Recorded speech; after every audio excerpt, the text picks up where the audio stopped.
Hello everyone, মা by বনানীর আরও একটি নতুন ভিডিওতে তোমাদের অনেক অনেক স্বাগত। তো আমার এই মা বাই বনানী এই চ্যানেলটা basically pregnancy plus baby care, প্রেগনেন্সির আগে কি কি সমস্যা হতে পারে বা থ্রু আউট প্রেগনেন্সি জার্নিতে কি কি সমস্যার মধ্যে আমরা পড়তে পারি সেগুলো নিয়ে আমি এই ভিডিওগুলো বানাবো। আর আমি প্রথমেই বলে রাখি যে আমি কোনো হেলথ প্রোভাইডার নই, আমি কোনো নার্স বা ডক্টর নই। আমি একজন সাধারণ মেয়ে যে নিজের লাইফে যা যা এক্সপিরিয়েন্স করেছে সেগুলোই তোমাদের সাথে শেয়ার করার জন্য চ্যানেলটা আমি ক্রিয়েট করেছি। যদি তোমাদের এই চ্যানেলটা থ্রু দিয়ে কিছু হেল্প হয় তাহলে অবশ্যই লাইক, কমেন্ট, শেয়ার এবং সাবস্ক্রাইব করে পাশে থেকো, কারণ এই চ্যানেলে আমি অনেক সুন্দর সুন্দর ভিডিও শেয়ার করব যেগুলো থ্রু দিয়ে তোমরা হয়তো নিজেদের সাথে রিলেট করতে পারবে বা কিছু না কিছু তোমাদের হেল্প হবেই, এইটুক আমার বিশ্বাস। কারণ আমি নিজের লাইফে যা যা এক্সপিরিয়েন্স করেছি সেগুলোই আমি শেয়ার করব। তো আজকের টপিক হচ্ছে পিসিওডি বা পিসিওএস, যেটা তোমরাই বলো না কেন, সেটা কি এবং সেটা নিয়ে কি আদৌ প্রেগনেন্ট হওয়া যায় এবং কি কি সমস্যা হতে পারে। তো প্রথমেই বলে রাখি, পিসিওডি পিসিওএস দুটো একই জিনিস। আমিও এটার সাথে লড়াই করে যাচ্ছি, প্রায় 10 থেকে 12 বছর হয়ে গেল এই পিসিওডি পিসিওএস আমার হয়েছে। কিন্তু হ্যাঁ, এখনও এটাকে কন্ট্রোল করার চেষ্টা করছি, কিন্তু এটা পুরোপুরি কিওর করা যায় না, তোমাকে কন্ট্রোল করে রাখতে হবে। তো পিসিওডি বা পিসিওএস দুটো শুনতে আলাদা লাগে কিন্তু দুটো একই। একটা হচ্ছে পলিসিস্টিক ওভারিয়ান সিনড্রোম, একটা হচ্ছে পলিসিস্টিক ওভারিয়ান ডিজিজ, দুটো একই জিনিস। পিসিওডিতে মেনলি হয় পিরিয়ডসের প্রবলেম, ঠিকঠাক মতো হয় না বা টাইম মতো হয় না বা অ্যাবসেন্স পিরিয়ড যেটা হয়, মানে ওষুধ না খেলে পিরিয়ডস হচ্ছেই না, এমন সমস্যা হয়। তারপরে হয় হচ্ছে প্রেগনেন্সিতে প্রবলেম, প্রেগনেন্ট হতে গেলে অনেক সমস্যার সম্মুখীন হতে হয় পিসিওডি বা পিসিওএস থাকলে।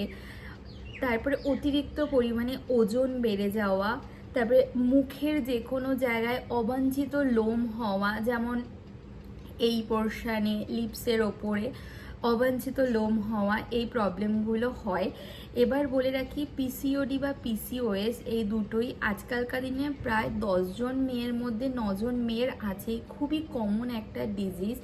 শুধুমাত্র আমাদের এই পলিউশন, তারপরে খাওয়া দাওয়ার অভ্যাস, তারপরে আমাদের লাইফস্টাইল, এগুলোর জন্যই দায়ী। কিন্তু হ্যাঁ, এই পিসিওডি পিসিওএস হলে এটাকে না সম্পূর্ণভাবে সারানো যায় না, কিন্তু তুমি এটাকে কন্ট্রোল করতে পারবে নিজের লাইফস্টাইলটাকে চেঞ্জ করে, একটা হেলদি লাইফস্টাইল মেনটেন করে তুমি এটাকে কন্ট্রোল করতে পারবে। তার সাথে ইয়োগা প্রচণ্ড পরিমাণে হেল্প করে। তো এগুলো তো গেল যে কেমন করে তুমি কন্ট্রোল করতে পারবে। এবং এবার বলে রাখি যে অনেকেই ভাবে বা বলে যে পিসিওডি বা পিসিওএস থাকলে প্রেগনেন্ট হওয়া যায় না। এটা কি সত্যি? না, এটা একদমই ভুল ধারণা। পিসিওডি বা পিসিওএস থাকলে অবশ্যই তুমি প্রেগনেন্ট হতে পারবে, যেহেতু বললাম পিসিওডির সাথে পিরিয়ডসের প্রবলেমটা জড়িত। তো পিরিয়ডসের সাথে প্রেগনেন্সিও জড়িত। তোমার যখন পিরিয়ডসের প্রবলেম হবে তখন তোমার প্রেগনেন্সি আসতেও লেট করবে। কিন্তু হ্যাঁ, তুমি যদি পিসিওডিটাকে কন্ট্রোল করো, হেলদি লাইফস্টাইল লিড করো, ঠিক মতো ইয়োগা করো এবং নিজের ইনার হেলথটাকে ভালো রাখো, তাহলে অবশ্যই তুমি পিসিওডি থাক পিসিওএস যাই থাকুক না কেন তুমি অবশ্যই কনসিভ করতে পারবে। এবং আমারও প্রায় 10 থেকে 12 বছর হয়ে গেল পিসিওডি আছে, এবং এটাকে আমি একমাত্র নিজের হেলদি লাইফস্টাইল দিয়েই ঠিক করেছি, কন্ট্রোলে রেখেছি।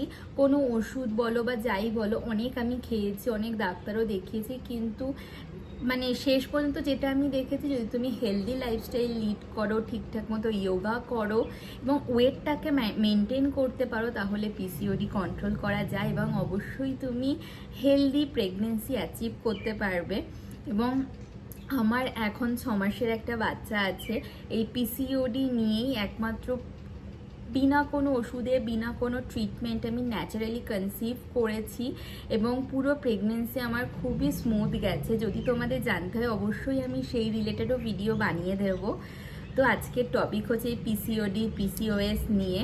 তো তোমাদের যদি এই ভিডিওটা দেখে একটুও হেল্প হয়ে থাকে অবশ্যই আমাকে কমেন্ট করো এবং লাইক করতে কিন্তু ভুলো না, আর অবশ্যই আমাদের চ্যানেলটাকে সাবস্ক্রাইব করে পাশে থেকো। আর তোমাদের ফ্রেন্ডস বা ফ্যামিলি মেম্বার্সদের মধ্যে কারো যদি এমন কোনো প্রবলেম থাকে তাহলে অবশ্যই তাকে আমার এই ভিডিওটা শেয়ার করো। সে এই ভিডিওটা দেখে হয়তো একটু হলেও মনে জোর পাবে। তো আজকের মতো টাটা, বাই বাই।